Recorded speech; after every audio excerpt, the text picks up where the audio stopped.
নমস্কাৰ, জয়ন্ত শইকীয়া টক শ্ব'লৈ আপোনাক স্বাগতম জনাইছোঁ। আমাৰ সাক্ষাৎকাৰ অনুষ্ঠান নিদৰ্শন। আজি আমি আমন্ত্ৰণ কৰি আনিছোঁ এগৰাকী বিশিষ্ট ব্যক্তি, এগৰাকী লোক সংস্কৃতিৰ গৱেষক সাধক নাদিৰাম দেউৰী ডাঙৰীয়াক। তেওঁ তিৱা লোকনৃত্যৰ এগৰাকী গুৰু হিচাপে প্ৰখ্যাত আৰু তেখেতে ইতিমধ্যে সাংস্কৃতিক জগতখনত বিশিষ্ট বৰঙণি আগবঢ়াই আহিছে আৰু তিৱা সমাজ জীৱনৰ এগৰাকী অন্যতম ব্যক্তি আৰু ইতিমধ্যে তেখেতৰ স্বকীয় যি প্ৰতিভাশৈলীৰ বাবে ইতিমধ্যে বহু অনুষ্ঠান প্ৰতিষ্ঠানৰ পৰা তেখেতে সন্মানিত হৈছে, বঁটা লাভ কৰিবলৈ সক্ষম হৈছে। এইগৰাকী বিশিষ্ট তিৱা লোক সংস্কৃতিৰ এগৰাকী পুৰোধা ব্যক্তিৰ সৈতে আমি কিছু অন্তৰংগ আলাপ কৰিবৰ কাৰণে তেখেতক আমাৰ অনুষ্ঠানলৈ আমন্ত্ৰণ কৰিছোঁ। গতিকে মই নাদিৰাম দেউৰী ডাঙৰীয়াক আমাৰ অনুষ্ঠানলৈ স্বাগতম জনাইছোঁ। নমস্কাৰ। হয়, আমি এগৰাকী বিশিষ্ট ব্যক্তিৰ সৈতে কিছু অন্তৰংগ আলাপ কৰিম। তেখেত ইতিমধ্যে বহু অভিজ্ঞতাৰ সাক্ষী আৰু ইতিমধ্যে তেখেতে সাংস্কৃতিক ক্ষেত্ৰখনলৈ প্ৰভূত বৰঙণি আগবঢ়াই আহিছে আৰু এটা সময়ত তেখেতে তিৱা সমাজৰ সদৌ অসম তিৱা যুৱ ছাত্ৰ সন্মিলনৰ সভাপতি হিচাপে কাৰ্য কৰিছিলে আৰু তেখেত তিৱা চুক্তিৰ অন্যতম এগৰাকী স্বাক্ষৰকাৰী। মই প্ৰথমতে দেউৰী ডাঙৰীয়া আপোনাৰ জন্ম আৰু শিক্ষাৰ বিষয়ে অকণমান আমাক এটা আভাস দিয়ক। মোৰ জন্মৰ তাৰিখটো সঠিকভাৱে মই ক'ব নোৱাৰিম, তথাপিও আমাৰ মা দেউতাৰ সিহঁতে কোনো ধৰণৰ লিখিতভাৱে লিখি যোৱা নাছিল বা আমাৰ মা দেউতা তেনেকৈ কোনো স্কুলৰ বাৰান্দাই দেখা নাছিল। গতিকে মুখে মুখে কৈ গৈছিলে মানে 1960 চনৰ জেঠৰ দিন যোৱা তাৰিখটো বুলি কৈছিলে আৰু সেইটো মোৰ মনত আছে। ক'ত জন্ম হৈছিলে আপুনি? সোমবাৰ। মই এই ভেটিতে জন্ম, মই জাগিৰোড মাৰ্কাংগচি গাঁৱতে মোৰ জন্ম হৈছে আৰু সেই হিচাপে মই সকলো নথি পত্ৰত ইতিমধ্যে মই লিপিবদ্ধ কৰিছোঁ। 15/6/1961 চন। পৰৱৰ্তী সময়ত আপুনি শিক্ষা দীক্ষা ক'ত কেনেকৈ লাভ কৰিছিলে? মই শিক্ষা গ্ৰহণ কৰিছিলোঁ মাৰ্কাংগচি প্ৰাথমিক বিদ্যালয়ত।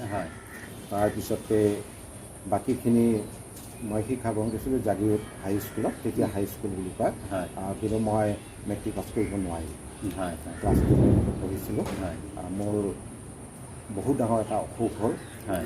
অসুখত মানে মোৰ এতিয়াও কথা ক'লে খোকোজা লাগি থাকে।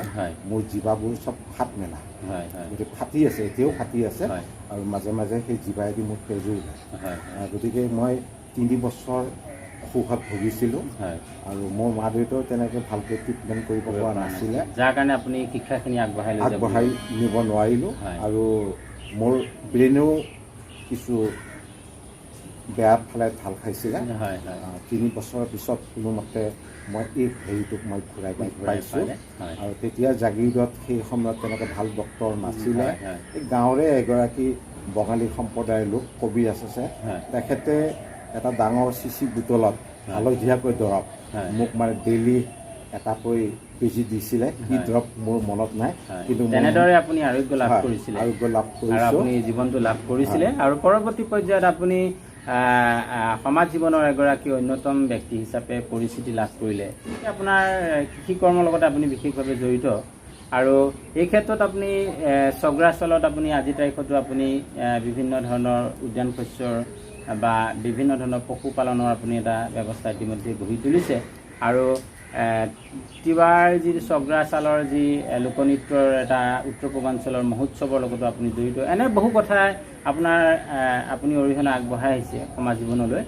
গতিকে আমি সুধিব বিচাৰিছোঁ এই মুহূৰ্তত আপুনি প্ৰথম চোৱা সময়ত আপুনি কেনেধৰণৰ কাম কাজৰ লগত জড়িত হৈ আছিলে জীৱনৰ? মই 1975 চনৰ পৰাই তিৱা সংস্কৃতি কৰাৰ প্ৰতি মোৰ আকৰ্ষিত হৈছিলে আৰু সেই সময়ত তিৱা লোকনৃত্য বুলিবলৈ আমি দেখা পোৱা নাছিলোঁ। জাগিৰোডত মাৰ্কাংগচি প্ৰাথমিক বিদ্যালয় 1975-76 চন হ'ব, সেই সময়ত লালুং দৰবাৰৰ এখন অভিৱৰ্তন হৈছিল। সেই অভিৱৰ্তনত সভাপতি কৰিছিলে আমাৰ প্ৰাক্তন বিধায়ক বালিৰাম দাস, তেখেতে সভাপতি কৰিছিলে। ইন্দ্ৰ সিং দেউৰী তেখেত আছিলে লালুং দৰবাৰৰ সভাপতি, তেখেতৰ নেতৃত্বতে সেই সভাখন অনুষ্ঠিত হৈছিলে। তাত কোনো ধৰণৰ নাচ গানৰ কোনো প্ৰভাৱ নাছিলে। পাহাৰৰ পৰা কেইজনমান যুৱক আহিছিল, সেই যুৱককেইজনক মানে সকলোৱে অনুৰোধ কৰিছিলে অকণমান নাচ এটা দেখুৱাব লাগে। কিন্তু তেখেতসকলক আমি আমাৰ গাঁৱৰ জুৰীয়া ঢোল দুটা আছিলে, এই জুৰীয়া ঢোল দুটা আমি দিছিলোঁ তেখেতসকলক বজাবৰ কাৰণে। সিহঁতে বজাবলৈ খুব লাজ পাইছিলে। জাগিৰোড নিচিনা ভৈয়ামৰ জেগাত আহিছে পাহাৰৰ পৰা তেখেতসকলে, আৰু তেখেতসকলে সাজপাৰবিলাক চব লেংটি মৰা আছিলে। তেখেতসকলে এটা ঢোলৰ চাপৰ মাৰিয়ে সামৰিছিলে। মানে সেইটো তেখেতসকলে যুদ্ধলৈ যোৱা, মানে খৰি হাতত লৈছে, দুজনে ঢোল বজাইছে, মানে যুদ্ধত কেনেকৈ যায় গ্ৰুম গ্ৰুম কৰি ঢোলৰ চাপৰ বজাই, মানে খুব বেছি 2 মিনিট নাচিছে। তাৰপিছতে সিহঁতে নাচ সামৰিছে। সিহঁতে লাজত মানে নাচ কৰিবলৈ, নৃত্য কৰিবলৈ মানে প্ৰস্তুত নহ'ল। তেতিয়া মই সিদিনাখনেই মানে গভীৰভাৱে মই অনুভৱ কৰিছিলোঁ যে আমাৰ তিৱাসকলৰ সংস্কৃতি আছে, কিন্তু আমি উলিয়াই আনিব পৰা নাই, প্ৰকাশ কৰিব পৰা নাই। গতিকে কিবা এটা নকৰিলে এই জাতিটোৰ সংস্কৃতি হেৰাই যাব। এই মনোভাৱ লৈ মই সেই দিনৰ পৰাই মানে তিৱা সংস্কৃতিটো সংৰক্ষণ, চৰ্চা, বিকাশৰ কামত মই জড়িত হৈ পৰিলোঁ। গতিকে সেই তেতিয়াৰ পৰাই যথেষ্ট অধ্যয়ন কৰিছোঁ। কাৰ্বি আংলঙলৈকে গৈছোঁ। সেই সময়ত কাৰ্বি আংলঙত জাগিৰোডৰ পৰা যাবলৈ কোনো বাছ নাই। গুৱাহাটীৰ পৰা উলুকুঞ্চিলৈকে গাখীৰ আনিবৰ কাৰণে ৰাতিপুৱা 3-4 বজাত গুৱাহাটীৰ পৰা এখন ভেন গাড়ী আহে। সেই ভেন গাড়ীখনত আমি ৰাতি 3-4টাত উঠি আমি কাৰ্বি আংলঙলৈকে যাওঁ। কিন্তু আকৌ আমি ৰিটাৰ্ণ আহিব নোৱাৰোঁ। গতিকে পিছৰ দিনাখনহে আহিব লাগিব, নেক্সট দিনাখন আহিব লাগিব। গাড়ীখন গাখীৰ লৈ গুচি আহে, আকৌ পিছদিনাখন যাব, আকৌ সেইখন গাড়ীতে আহিব লাগিব। ঠিক তেনেকৈ গৈ আমি কাৰ্বি আংলঙত আমি বাহৰ পাতিছিলোঁ। প্ৰথম তাতে আমি অধ্যয়ন কৰিছোঁ। মই মানে প্ৰথম গৈ পেলাই তাতে জুম খেতি কৰাৰ পৰিৱেশটো মই দেখা পাইছিলোঁ। আৰু সেইকাৰণে মই প্ৰথম মানে নৃত্যটি মই সৃষ্টি কৰিছিলোঁ জাগিৰোডত কিছু যুৱক যুৱতীক লগত লৈ পেলাই। আৰু সেই নৃত্যটি হৈছে পাশু পাৱা মিছাৱা, নাম দিছিলোঁ। 1976 চনত গুৱাহাটীৰ উজান বজাৰ লতাশিল খেলপথাৰৰ বিহুত সেই নৃত্যটিকে আমি প্ৰদৰ্শন কৰিছিলোঁ তেতিয়া 76ত। গতিকে তেতিয়াৰ পৰা আপোনাৰ জয়যাত্ৰা আৰম্ভ হৈছিলে আজিলৈ, মানে আপুনি কাম কৰি আছে, ধাৰাবাহিকভাৱে আমি কৰিয়ে আছোঁ। আৰু আপুনি মাৰ্কাংকুচি তিৱা মিছৰী চমতৰ আপুনি অধ্যক্ষ হিচাপে, সভাপতি হিচাপে আপুনি সেই অনুষ্ঠানটো আপুনি জন্ম দিছিলে। এতিয়া মই কৈছোঁ যে তিৱা সংস্কৃতিৰ প্ৰতি মোৰ মানে এটা ৰাপ এটা আছে, হৃদয়ত মানে সোমাই গৈছিলে। আৰু মই নিজেই সেই অনুষ্ঠানটো জন্ম দিছোঁ। আজিলৈকে সেই অনুষ্ঠানটো মই নিজে চলাই আছোঁ। আৰু বহু ব্যক্তিক আমি আমন্ত্ৰণ কৰি আনো, কিন্তু খন্তেকীয়া, মানে সেই অনুভৱটো হয়তো তেখেতসকলে কৰিব নোৱাৰে কাৰণে মানে বহু লোকক মই প্ৰশিক্ষণ দিছোঁ। এতিয়াও অসমত মই কমেও 10,000ৰ অধিক মানে ছাত্ৰ ছাত্ৰী, যুৱক যুৱতীক, শিল্পীসকলক প্ৰশিক্ষণ দিছোঁ। মই আপুনি কোন কোন ক্ষেত্ৰত বিশেষভাৱে প্ৰশিক্ষণ প্ৰদান কৰিছিলে? মই তিৱা নৃত্যতে, তিৱা নৃত্যতে প্ৰশিক্ষণ দিয়াৰ ব্যৱস্থা মই কৰিছিলোঁ। আৰু পিছত পূৰ্বাঞ্চল সাংস্কৃতিক কেন্দ্ৰ কলিকতাই মানে মোৰ যিটো প্ৰতিভা, এই প্ৰতিভাটো দেখি পূৰ্বাঞ্চল সাংস্কৃতিক কেন্দ্ৰই মোক যথেষ্ট সহায় কৰিছে। তাৰপিছত নৰ্থ ইষ্ট জোন কালচাৰেল চেণ্টাৰ ডিমাপুৰে মোক সহায় কৰিছে। তাৰপিছত সংগীত নাটক একাডেমী নতুন দিল্লীয়ে মোক যথেষ্টখিনি সহায় কৰিছে। আৰু তেখেতসকলৰ সহায় সহযোগত আজি মই এই পৰ্যায়টোত তিৱা সংস্কৃতি আনিবলৈ মই সক্ষম হৈছোঁ। আৰু লগতে শংকৰদেৱ কলাক্ষেত্ৰই মোক যথেষ্টখিনি এই ক্ষেত্ৰত মোক সহায় কৰিলে। সেই সময়ৰ মানে সচিব আছিলে গৌতম শৰ্মা ডাঙৰীয়াদেৱ, আৰু তেখেতৰ যথেষ্ট মই মানে তেখেতে মোক উপদেশ দিছিলে তিৱা সংস্কৃতি কেনেকৈ আগুৱাই নিব লাগিব। তেখেতে মোক অৰ্থনৈতিকভাৱে দিহা পৰামৰ্শ গোটেইখিনি মোক যথেষ্ট মোক সহায় কৰিছিলে। আৰু মই প্ৰথম তিৱাসকলৰ বৰত উৎসৱ, আমি যেনেকৈ তেতেলীয়াত বৰত উৎসৱ উদযাপন কৰোঁ, ঠিক তেনেকৈ কলাক্ষেত্ৰত 2007 চনত বৰত উৎসৱ তাতে প্ৰথম উদযাপন কৰিছোঁ। আৰু তেতিয়াৰ পৰাই গোটেই ভাৰতবৰ্ষতে তিৱা সংস্কৃতিটো সম্প্ৰসাৰণ আপোনালোকে যথেষ্টখিনি অৰিহণা আগবঢ়াইছে। তাৰপিছত অসম চৰকাৰৰ সাংস্কৃতিক সঞ্চালকালয়ৰ সেই সময়ৰ ডাইৰেক্টৰ স্বপ্ননীল বৰুৱা ছাৰ, তেখেতে 2008 চনত ৰিপাব্লিক ডে নিউ দিল্লীত তিৱা বৰদ নৃত্যটো প্ৰদৰ্শন কৰাৰ কাৰণে তেখেতে প্ৰথম পদক্ষেপ লৈছিলে। কিন্তু তেতিয়া সেই বছৰ 2008 বৰ্ষত মানে আমি সেই অনুষ্ঠানটো আমি কৰিব নোৱাৰিলোঁ। আৰু 2009 চনত তেখেত সাংস্কৃতিক বিভাগৰ কমিশ্যনাৰ যেতিয়া হৈছিলে তেতিয়া ডাইৰেক্টৰ আছিলে শংকৰ প্ৰসাদ কাকতি বৰা ছাৰ। আৰু তেখেতৰ দিনত 2009 চনত আমি 155জন বৰদ নৃত্যৰ শিল্পীক লৈ আমি তাতে গণতন্ত্ৰ পেৰেডত অংশগ্ৰহণ কৰিছিলে। ৰাষ্ট্ৰপতিৰ সন্মুখত আমি প্ৰদৰ্শন কৰিবলৈ আমি সুবিধাটো পাইছিলোঁ। যথেষ্ট গৌৰৱোজ্জ্বল কথা আৰু এইখিনি ক্ষেত্ৰত আপোনাৰ অৰিহণা অত্যন্ত গুৰুত্বপূৰ্ণ বুলি সমাজে স্বীকৃতি দিছে ইতিমধ্যে। গতিকে আপুনি তিৱা লোকনৃত্যৰ লগতে তিৱা লোক সংস্কৃতি আৰু অন্যান্য দিশসমূহৰ লগতো আপুনি ওতপ্ৰোতভাৱে জড়িত আৰু এগৰাকী সাধক আৰু গৱেষক হিচাপে আপুনি দীৰ্ঘদিন ধৰি ভৰ্তি হৈ আছে আৰু আপুনি লেখা মেলাৰ লগতো আপুনি জড়িত আৰু ইতিমধ্যে আপুনি এখন গ্ৰন্থ প্ৰকাশ কৰিছে আৰু বিভিন্ন কাকত আলোচনীত আপুনি এই বিষয়ত যথেষ্ট লেখা মেলা কৰিছে। তাৰ বিষয়ে অকণমান কওকচোন। মই 1990 চনত মোৰ এটা ভাৱ এটা আহিল তিৱাসকলৰ ব্যাকৰণৰ ওপৰত, ভাষাৰ ওপৰত। মানে মই বহুত আছিলোঁ, মানে চিন্তাত আছিলোঁ। আমি তিৱা মাথোনলাই টক্ৰাত জন্ম দিছিলোঁ, কিন্তু ৰাজনৈতিকভাৱে তিৱা মাথোনলাই টক্ৰাৰ মানে তিৱা সাহিত্য বা কোনো কাম কাজ নোহোৱাকৈ পঢ়ি থাকিলে, বহু বছৰ পঢ়ি থাকিলে। আৰু সেই সময়ত মাৰ্কাংগুচি প্ৰাথমিক বিদ্যালয়তে তিৱা সাহিত্য সভাত জন্ম দিছিলোঁ প্ৰতিষ্ঠাপক সদস্য হিচাপে। যথেষ্ট কষ্ট কৰিছিলোঁ, কিন্তু শিলচাঙত অভিৱৰ্তন পাতি দিয়াৰ পিছত কিন্তু ৰাজনৈতিকভাৱে মানুহবোৰে তাত ক্ষমতাৰ মানে যুঁজত মানে বহুত ধৰণৰ ফাইট চলাৰ পিছত বহু বছৰ তিৱা সাহিত্য সভাৰ কাম কাজ মানে বন্ধ হৈ থাকিলে। তেতিয়া মই 1990 চনত নিজে চিন্তা চৰ্চা কৰি এখন মই কিতাপ লেখা আৰম্ভ কৰিলোঁ। চমুকৈ তিৱা ভাষাৰ মানে ব্যাকৰণ হিচাপে মই লিখিছোঁ। আৰু তাৰ পিছৰ পৰাই মই বিভিন্ন ধৰণৰ বাতৰি কাকতত বা বিভিন্ন ধৰণৰ আলোচনীত, স্মৃতি গ্ৰন্থত মই তিৱা লোক সংস্কৃতিৰ ওপৰত মই বহুকেইটা মানে আৰ্টিকল মই লেখা মেলা কৰিছোঁ। বহুত লিখিছোঁ আৰু এতিয়াও সেৱাৰ নিৰ্দেশ মৰ্মে তিৱাসকলৰ তিৱা লোকনৃত্যৰ পাঠ্যপুথি ইতিমধ্যে মই প্ৰণয়ন কৰি আছোঁ। আৰু আমি ছেপ্টেম্বৰ 30 তাৰিখৰ ভিতৰত আমাক জমা দিব দিছে। ইতিমধ্যে মোৰ DTP কাম চলি আছে। এইখন পাঠ্যপুথিত মানে তিৱা লোকনৃত্যৰ বিষয়েও ছাত্ৰ ছাত্ৰীয়ে নিশ্চয় অনাগত সময়ত ক্লাছ 9 আৰু 10ৰ কাৰণে যুগুত কৰা হৈছে।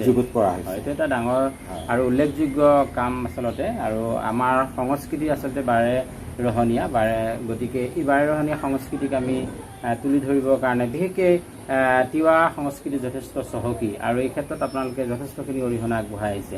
আৰু তিৱা আৰ্থ সামাজিক শৈক্ষিক সকলো দিশ আগবঢ়াই লৈ যাবৰ কাৰণে এটা সময়ত তিৱা স্বায়ত্ব পৰিষদ গঠন কৰা হৈছিলে। আৰু সেই তিৱা স্বায়ত্ব পৰিষদ গঠন হৈছিলে তিৱা চুক্তি স্বাক্ষৰৰ ফলশ্ৰুতিত।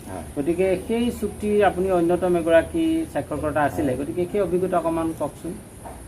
আমি 1990 চনৰ পৰাই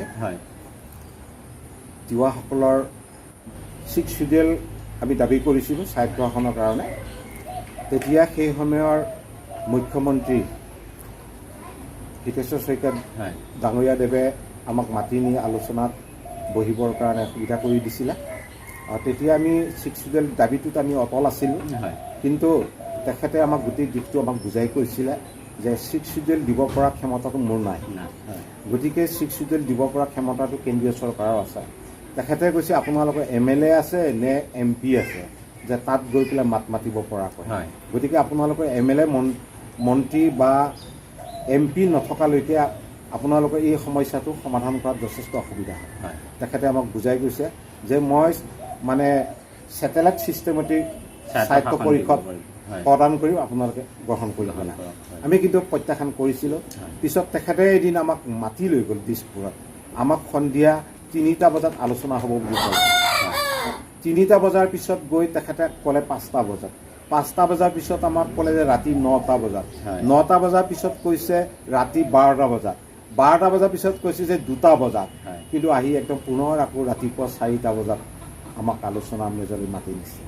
আমি আচৰিত হৈছোঁ, আমি টোপনিত লালকাল হৈ গৈছোঁ। আমি আচৰিত হৈছোঁ, মানে হিতেশ্বৰ শইকীয়া মুখ্যমন্ত্ৰী হিচাপে তেখেতে গোটেই নিশাটোৱে অফিচিয়েল কাম কৰে। আমাৰ সিদিনাখন মানে সেই হেৰিটো পৰিৱেশটো দেখি আমি আচৰিত হৈ গৈছোঁ। আৰু আমি তেতিয়া বহুত কথা আমি বাধ্য হৈ গৈছোঁ। তেখেতে সিদিনাখন কৈছে যদি ছেটেলাইট সাহিত্য পৰিষদ যদি গ্ৰহণ কৰে মই কম সময়ৰ ভিতৰতে দিয়াৰ ব্যৱস্থা মই কৰিম। তেতিয়া আমি বহু কথা আলোচনা বিলোচনা তাতে কৰি আমি তেখেতক সন্মতি প্ৰদান কৰিলোঁ। আৰু সেইমতে মানে 1995 চনৰ 13 এপ্ৰিল তাৰিখে মানে ঐতিহাসিক তিৱা চুক্তি স্বাক্ষৰ কৰা হৈছে। পৰৱৰ্তী পৰ্যায়ত তিৱা সাহিত্য পৰিষদ হিচাপে গঠন হয়। বৰ্তমান কাম কাজবিলাক আপোনালোকৰ যি আশা আকাংক্ষা আছিলে সেই আকাংক্ষা পূৰ্ণ হৈছে বুলি আপুনি ভাবে? আমি যেনেধৰণৰ বিচাৰিছিলোঁ যিহেতু আমি নাপালোঁ, কৈছোঁৱেই। গতিকে ছেটেলাইটত যিটো ক্ষমতা পাব লাগে সেই ক্ষমতাটো কিন্তু অসম চৰকাৰে প্ৰদান কৰা হোৱা নাই। আৰু আমাৰ যি 34 ডিপাৰ্টমেণ্ট আমাক দিছে, এই 34 ডিপাৰ্টমেণ্ট এতিয়াও সম্পূৰ্ণ আমাক সাহিত্য পৰিষদত হেণ্ডঅভাৰ কৰা নাই। বিশেষকৈ আমাৰ ভূমিৰ কথাটো আছে। বিশেষকৈ ভূমিটো যদি সুৰক্ষাৰ কাৰণে যদি সেই বিভাগটো সম্পূৰ্ণ দায়িত্ব দিলেহেঁতেন তেতিয়াহ'লে কিছু আগবঢ়াই নিব পৰা গ'লহেঁতেন। যেতিয়া মেইন হৈছে ভূমিটোকে আজি ক্ষমতা হস্তান্তৰ অসম চৰকাৰে কৰা নাই। গতিকে তাৰ কাৰণে বহু অসুবিধা হৈছে। আৰু আমাক সাহিত্য পৰিষদত যেনেকৈ চৰকাৰে ফাণ্ড দিব লাগে তেনেধৰণৰ ফাণ্ড এতিয়ালৈকে দিয়া নাই। আৰু গতিকে ফাণ্ড যদি নিদিয়ে চৰকাৰে ডেভেলপমেণ্ট কৰিব কেনেকৈ? গতিকে আমাৰ ক্ষমতাত বহিব লাগে, আমাৰ ৰাজনৈতিক নেতাসকলে ক্ষমতাত বহি আছে, কিন্তু ডেভেলপ যেনেধৰণৰ হ'ব লাগে তেনেকৈ হোৱা নাই। আমি আশা ৰাখিছোঁ অনাগত সময়ত তিৱা জাতিৰ সামগ্ৰিক বিকাশৰ বাবে গঠন কৰা তিৱা ছাত্ৰ পৰিষদে অনাগত সময়ত চৰকাৰৰ সম্পূৰ্ণ সহযোগিতাৰে সা সুবিধাৰে আগবাঢ়িব বুলি অনুভৱ কৰিছোঁ। যিহেতু আপুনি একালত আপুনি সদৌ অসম তিৱা যুৱ ছাত্ৰ সন্মিলনৰ আপুনি সভাপতি আছিলে, সেইখিনি সময়ত আপুনি কেনেধৰণৰ পদক্ষেপ গ্ৰহণ কৰিছিলে তিৱা জাতিৰ উন্নয়নৰ বাবে? কিন্তু বৰ দুখৰ বিষয়ে, আমি যেতিয়া সদৌ অসম তিৱা যুৱ ছাত্ৰ সন্মিলন কৰিছিলোঁ তেতিয়া আমি তিৱা লোকসকলক আমি বহু কথাই বুজাবলৈ চেষ্টা কৰিছিলোঁ। মানে আমি তিৱাসকল অসমৰ ভূমিপুত্ৰ হিচাপে ভাষা, সংস্কৃতি, অৰ্থনৈতিক এই আটাইবোৰ দিশত আমি কেনেকৈ আগবাঢ়ি যাব লাগে আমি বহুত বুজাবলগীয়া হৈছিল। আমাৰ সেই সময়ত শিক্ষিত ল'ৰা ছোৱালী খুব কম আছিল আৰু আমি বুজোৱাত বহুত কঠিন হৈছিল। আৰু ৰাইজেও সহজতে বুজি পোৱা নাছিলে, সাহিত্য পৰিষদ কি বস্তু বুজি পোৱা নাছিলে। এতিয়াও বহু লোকে এতিয়াও বুজি নাপায় সাহিত্য পৰিষদ কি, এতিয়াও বুজি পোৱা নাই। কিন্তু এতিয়া দুই একয় মানে অলপ শিক্ষা লাভ কৰিছে, উচ্চ শিক্ষা লাভ কৰি ওলাই আহিছে, তেখেতসকলে অকণমান উপলব্ধি কৰিছে। কিন্তু সেই পূৰ্বৰ যিসকল বয়োজ্যেষ্ঠ লোক আছে তেখেতসকলে এতিয়াও সাহিত্য পৰিষদ কি বস্তু এতিয়াও ভালকৈ বুজি পোৱা নাই। আৰু সেইকাৰণে মই কেতিয়াবা অনুভৱ কৰোঁ আমি এতিয়াও সাহিত্য পৰিষদ পোৱাৰ যোগ্য হোৱাই নাই। কিন্তু বহুত আগতে আমি পালোঁ, কিন্তু আমি যোগ্য হোৱা নাই। যথেষ্ট আচলতে গুৰুত্বপূৰ্ণ আৰু তাৎপৰ্যপূৰ্ণ কথা কৈছে আপুনি এইটো কথা। যা নহওক আমি এই বিষয়ে পৰৱৰ্তী সময়ত নিশ্চয় এই বহলভাৱে আলোচনা কৰিম। যিহেতু আপুনি তিৱা লোক সংস্কৃতিৰ লগত ওতঃপ্ৰোতভাৱে জড়িত আৰু ইতিমধ্যে আপুনি তিৱা লোকনৃত্যৰ এগৰাকী গুৰু হিচাপে আপুনি সন্মানিত হৈছে। লোকনৃত্যৰ গুৰু হিচাপে আপুনি তিৱা লোকনৃত্যক আপুনি বিশ্ব দৰবাৰত প্ৰতিষ্ঠাৰ কাৰণে আপুনি অহৰহ আপুনি অহোপুৰুষাৰ্থ কৰি আহিছে আৰু ইতিমধ্যে বহু অনুষ্ঠান প্ৰতিষ্ঠানে আপোনাক সন্মানিত কৰিছে। আপুনি অকল অসম নহয়, উত্তৰ পূৰ্বাঞ্চল ভাৰতৰ বিভিন্ন স্থানত আপুনি এই লোকনৃত্য প্ৰদৰ্শন কৰি ভূয়সী প্ৰশংসা লাভ কৰিবলৈ সক্ষম হৈছে। আপোনাৰ উল্লেখযোগ্য তেনেধৰণৰ দুই এটা সন্মান স্বীকৃতিৰ বিষয়ে আমাক অলপ অভিজ্ঞতাৰ বিষয়ে অলপ কওকচোন। মই প্ৰথমতে ক'ব লাগিব পূৰ্বাঞ্চল সাংস্কৃতিক কেন্দ্ৰ ডিমাপুৰ ভাৰত চৰকাৰৰ অনুষ্ঠান। তেখেতসকলে মোক সৰ্বপ্ৰথমে 2007 আৰু 2008 বৰ্ষত গুৰু শিষ্য পৰম্পৰা আঁচনিত অন্তৰ্ভুক্ত কৰি মোক গুৰু স্বীকৃতি প্ৰদান কৰিছে। গতিকে মই প্ৰথমতে তেখেতসকললৈ মই আন্তৰিক কৃতজ্ঞতা জ্ঞাপন কৰিছোঁ। গতিকে তেখেতসকলে আজি তিৱাসকলৰ সংস্কৃতি পোনপ্ৰথমে তেখেতসকলে দেখা পাইছিল আৰু তেখেতসকলৰ অনুষ্ঠানত মোক আমন্ত্ৰণ কৰিছিলে আৰু মই তাত গৈ অংশগ্ৰহণ কৰিছিলোঁ।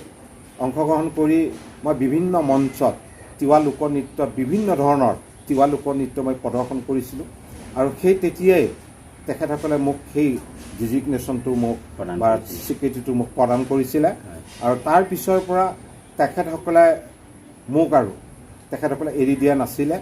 বিভিন্ন অনুষ্ঠান প্ৰতিষ্ঠান গোটেই ভাৰতবৰ্ষত তেখেতসকলৰ জৰিয়তে মানে তিৱা লোকনৃত্যটো মই প্ৰচাৰ কৰাত বা বিকাশ কৰাত মোক যথেষ্ট তেখেতসকলে অৰিহণা যোগাইছিল। আৰু তাৰ লগতে উত্তৰ পূৰ্বাঞ্চলৰ ডিমাপুৰত থকা যিটো কালচাৰেল জোন চেণ্টাৰ আছে আৰু তেখেতসকলেও তাৰ পিছতে মোক তেখেতসকলেও সাঙুৰি লৈছিলে আৰু তেখেতসকলৰ জৰিয়তেও মই ভাৰতবৰ্ষৰ বিভিন্ন ৰাজ্যত তিৱা লোকনৃত্য প্ৰদৰ্শন কৰাত মই যথেষ্টখিনি তেখেতসকলৰ পৰা মই অৰিহণা লাভ কৰিছিলোঁ। আৰু তেখেতসকলৰ গোটেই প্ৰচেষ্টাতে আজি তিৱা সংস্কৃতিটো মোৰ অসমত থাকি মোৰ যিটো অভিজ্ঞতা হোৱা নাছিলে, পূৰ্বাঞ্চল সাংস্কৃতিক কেন্দ্ৰ কলকাতা আৰু উত্তৰ পূব সাংস্কৃতিক কেন্দ্ৰ ডিমাপুৰৰ তেখেতসকলৰ যিটো কাৰুকাৰ্য সংস্কৃতিক দিশত যিটো কাৰুকাৰ্য আৰু যিটো কলা কৌশলী সেইটো আমি তাতেই দেখিবলৈ পাইছিলোঁ আৰু তেখেতসকলে আমাক যথেষ্টখিনি আমাক আগবঢ়াই নিছিলে। আৰু তেতিয়াৰ পৰাই মোৰ সংস্কৃতিটো কেনেকৈ অধিক আৰু উন্নত কৰিব পাৰি আপুনি সন্মানো লাভ কৰিবলৈ সক্ষম হৈছে, স্বীকৃতি লাভ কৰিব সক্ষম হৈছে। আপুনি ইতিমধ্যে প্ৰচাৰ ভাৰতী গুৱাহাটী দূৰদৰ্শন কেন্দ্ৰৰ পৰা আপুনি স্বীকৃতি লাভ কৰিবলৈ সক্ষম হৈছে। আৰু ইয়াৰ বাহিৰেও আপুনি অসম সাহিত্য সভা, অসম ছাত্ৰ সন্থা, অসম নাট্য সন্মিলন এনেধৰণৰ বহু অনুষ্ঠান প্ৰতিষ্ঠানে ইতিমধ্যে আপোনাক সম্বৰ্ধনা জ্ঞাপন কৰিছে। ইতিমধ্যে আপুনি তিৱা লোকনৃত্যক বিশ্ব দৰবাৰত প্ৰতিষ্ঠা কৰিবৰ কাৰণে আপুনি আপোনাৰ মানস পুত্ৰ স্বগ্ৰাচলক আপুনি এটা তিৱা সাংস্কৃতিক কেন্দ্ৰ হিচাপে গঢ়িবলৈ আপুনি যি প্ৰকল্প হাতত লৈছে, এই সংক্ৰান্তত আপোনাৰ এই চিন্তাটো কেনেদৰে আহিল আৰু কেনেদৰে আগবাঢ়িছিলে আপুনি অকণমান কওকচোন। ইতিমধ্যে মই কৈছোঁৱেই যে গোটেই ভাৰতবৰ্ষত তিৱা সংস্কৃতিটো আমি প্ৰচাৰ কৰিবলৈ সক্ষম হৈছোঁ। কিন্তু আমি মঞ্চত তিৱা লোকনৃত্যটো আমি প্ৰদৰ্শন কৰিছোঁ, সকলোৱে আমাক সমৰ্থন জনাইছে, সকলোৱে ভাল পাইছে। গতিকে আমি সদায় কৈ আছোঁ যে বৰত উৎসৱটো কেতিয়া পালন কৰা হয়, ক'ত কৰা হয়, আমি স্ক্ৰিপ্টত আমি কৈছোঁ। গতিকে ওৱানচোৱা উৎসৱ, তাৰপিছত ছগ্ৰা উৎসৱ, মইনাৰী কান্তি উৎসৱ, লগতে য়াংলি পূজা উৎসৱ, এনেধৰণৰ তিৱাসকলৰ বহু ধৰণৰ উৎসৱ পূজা পাৰ্বণ আছে। গতিকে সেইবোৰ আমি সদায় কৈ আছোঁ বাহিৰত যে আমাৰ এইবিলাক জীৱন্ত ৰূপত আছে। গতিকে আমি জীৱন্ত ৰূপত যিবোৰ আমাৰ সংস্কৃতি আছে সেইবোৰক আমি য'ত এসপ্তাহ এটা উৎসৱ চলে আমি মঞ্চত 10 মিনিট বা 12 মিনিট সময় আমি মঞ্চত দেখুৱাইছোঁ। কিন্তু তেতিয়া সকলোৱে কয় যে আমি এইবোৰ কেনেকৈ এই উৎসৱবিলাক কেনেকৈ উপভোগ কৰিব পাৰিম। তেতিয়া মোৰ মানে মনত বহু ধৰণৰ এটা চিন্তা আহি গ'ল, যদি আমি বাহিৰত নৃত্য আকাৰে মঞ্চত দেখুৱাই আছোঁ, আমাৰ মানে যিটো ফেষ্টিভেলটো দেখুৱাবৰ কাৰণে এটা মোৰ মানে চিন্তাধাৰা আহিলে। তেতিয়াই 2014 চনত মানে ছগ্ৰাচালত মানে নৰ্থ ইষ্ট ইণ্ডিয়া তিৱা ফক কালচাৰেল ফেষ্টিভেল হিচাপে আমি আমন্ত্ৰণ কৰি আনিছিলোঁ, আৰম্ভ কৰিছিলোঁ। আৰু আমি বিভিন্ন তিৱা গাঁৱত থকা এই পূজা পাৰ্বণ উৎসৱসমূহক আমি একেলগতে যাতে আমি প্ৰদৰ্শন কৰি দেখুৱাব পাৰোঁ, আমি ৰাইজক নিমন্ত্ৰণ কৰি যাতে আমি দেখুৱাব পাৰোঁ বা আমাৰ অধ্যয়ন অধ্যয়ন কৰিবৰ কাৰণে যিবোৰ ইউনিভাৰ্চিটি বা বিভিন্ন ধৰণৰ যিবিলাকে ৰিচাৰ্চ কৰি আছে তেখেতসকলেও আহি বা আমাৰ সাংবাদিক বন্ধুসকলেও আহি যাতে তিৱাসকলৰ ইমানবোৰ চহকী পৰম্পৰা যি ঐতিহ্য আছে এই সংস্কৃতি আছে তেখেতসকলে যাতে চাক্ষুষভাৱে তেখেতসকলে দেখা পায় তাৰ কাৰণে আপোনালোকে এটা ব্যৱস্থা কৰিছিলোঁ আৰু আমি তেতিয়া সংগীত নাটক একাডেমীক নিমন্ত্ৰণ কৰিছিলোঁ তেখেতসকলে আমি 4 দিনীয়াকৈ প্ৰথম পাতিছিলোঁ গতিকে তেখেতসকলক মাতি যেতিয়া আমি আনিছিলোঁ তেখেতসকলে আমাক সুধিছিলে যে ইমান চগ্ৰাচালত কিমানটা গ্ৰুপে ইয়াত নৃত্য প্ৰদৰ্শন কৰিবলৈ আহিব মই তেতিয়া কৈছিলোঁ ফক ফেষ্টিভেল 4টা গ্ৰুপ আহিব 4খন গাঁও 4টা ঠাইৰ পৰা আহিব আৰু বাকী 41-43 লৈকে কালচাৰেল ট্ৰুপ আহিব তেতিয়া তেখেতসকলে কৈছিলে ইমান গ্ৰুপ আহিবনে মই বোলো ইমান গ্ৰুপ আহিবই তেতিয়া তেখেতসকলে মোৰ পৰা গোটেইখিনি ডাটা লৈছিলে আৰু তেখেতসকল 4 দিন ইয়াত আহি বাহৰ পাতি আছিলে তেতিয়া আমি যেতিয়া নেকি ফক ফেষ্টিভেলখিনি আমি অনুষ্ঠিত কৰিছিলোঁ দিনত কৰিছিলোঁ বৰত উৎসৱটো আমি ৰাতিত কৰিছিলোঁ বৰতটো ৰাতিত কৰে গতিকে ৰাতিত যেনেকৈ কৰে বিজুলী পোহৰৰ অবিহনে আমি কৰিছিলোঁ মানে জুই জোৰা প্ৰাকৃতিকভাৱে আমি চেষ্টা কৰিছিলোঁ আমি কৰি দেখুৱালোঁ আৰু আমি 42-43 কালচাৰেল ট্ৰুপ আহিব বুলি কৈছিলোঁ কিন্তু 46-48 হৈ গ'ল বেছি হৈ গৈছে তেতিয়া সংগীত নাটক একাডেমীয়ে আচলতে ডাইৰেক্টৰ মানে একদম মানে আচৰিত হৈ গৈছে কৈছে বোলে দেউৰীয়েতো ইমানহে কৈছিলে ইমান হৈ গ'ল তেতিয়া তেখেতে মোক ক'লে 2 দিন যোৱাৰ পিছত কৈছে দেউৰী মই আপোনালোকৰ যিবিলাক নৃত্য ইয়াত প্ৰদৰ্শন কৰিলে সেই গ্ৰুপবিলাকৰ মোক নাম লাগিব মানে প্ৰতিটো গ্ৰুপত কিমান আৰ্টিষ্ট আহিছে এইটো মোক লিষ্টবিলাক দিব মই ভাবিব পৰা নাই তেখেতসকলে কিবা এটা যে দিব তাৰপিছতে মই যেতিয়া লিষ্টবিলাক ছাবমিট কৰিলোঁ একে শেষৰ দিনাখন প্ৰতিটো গ্ৰুপক 5,000 পৰা 10,000 টকা তেখেতসকলে মাননী হিচাপে সংগীত নাটক একাডেমীয়ে আগবঢ়ালে মানে তেতিয়া গোটেই আৰ্টিষ্টবিলাকো ভাল পাইছে আৰু ময়ো ভাবিব পৰা নাছিলোঁ যে ইমান যে সঁহাৰি এটা যে দিব বুলি মই ভবা নাছিলোঁ কিন্তু মই ধন্যবাদ দিছোঁ সেই সময়ত ডাইৰেক্টৰ গাংগুলী ছাপ আছিলে তেখেতক মই বহুত ধন্যবাদেই দিছোঁ আজি এই অনুষ্ঠানৰ জৰিয়তে আৰু তেনেকৈ তেখেতে গোটেই অল ইণ্ডিয়াত মানে যি 4 দিনীয়া যি ভিডিঅ' ৰেকৰ্ডিং কৰিছে এই ৰেকৰ্ডিংটো অল ইণ্ডিয়াত যিমান কালচাৰেল জোন আছে সকলো জোনতে মানে সম্প্ৰচাৰ কৰি দিছে গতিকে তেনেদৰে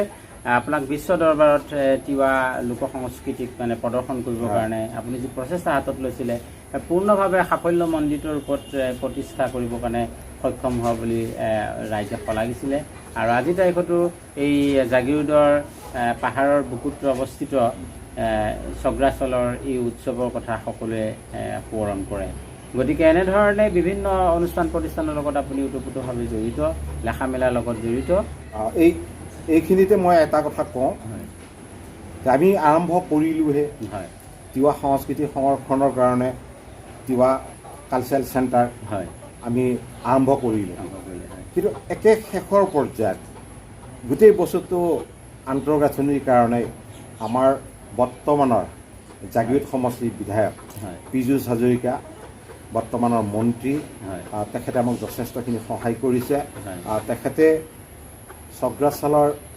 ৰাস্তাটো CC ব্লকেৰে তেখেতে নিৰ্মাণ কৰি দি আছে সম্পূৰ্ণ হোৱা নাই 50% হৈছে আৰু 50% কম সময়ৰ ভিতৰত হ'ব বুলি ইতিমধ্যে এই চগ্ৰাচল আপোনাৰ নৱবৰ্ষৰ সময়ত এটা উৎসৱমুখৰ পৰিৱেশৰ সৃষ্টি হয় আৰু বিভিন্ন বনভোজৰ পাৰ্টি বিভিন্ন অসমৰ বিভিন্ন প্ৰান্তৰ পৰা আহি সমাগত হোৱা দেখা যায় নিজৰ পাৰ বা চগ্ৰাচলৰ দাঁতিকাষৰ গতিকে এই ক্ষেত্ৰত আমাৰ মন্ত্ৰী মহোদয় নিশ্চয় শলাগৰ পাত্ৰ হয় তেখেতক আমি মানে বহুত ধন্যবাদেই জনাইছোঁ তিৱা জনগোষ্ঠী হৈ পেলাই তেখেত যিখিনি কাম আমাক কৰি দিছে এতিয়া মানে সুন্দৰ এটা পৰিৱেশ হৈছে এতিয়া ৰাতিপুৱা মৰ্ণিং ৱাক কৰিবৰ কাৰণে ডেকা গাভৰু ল'ৰা ছোৱালী বুঢ়া তথা আটাই তালৈ ৰাতিপুৱা মৰ্ণিং ৱাক কৰিবলৈ যায় আৰু এতিয়া আবেলি 4টা বজাৰ পৰা ৱাক কৰিবৰ কাৰণে বহু মানুহ একগোট হয় তাতে একে সন্ধিয়ালৈকে উঠি অহা ল'ৰাবোৰো তাতে ফুটবল খেলি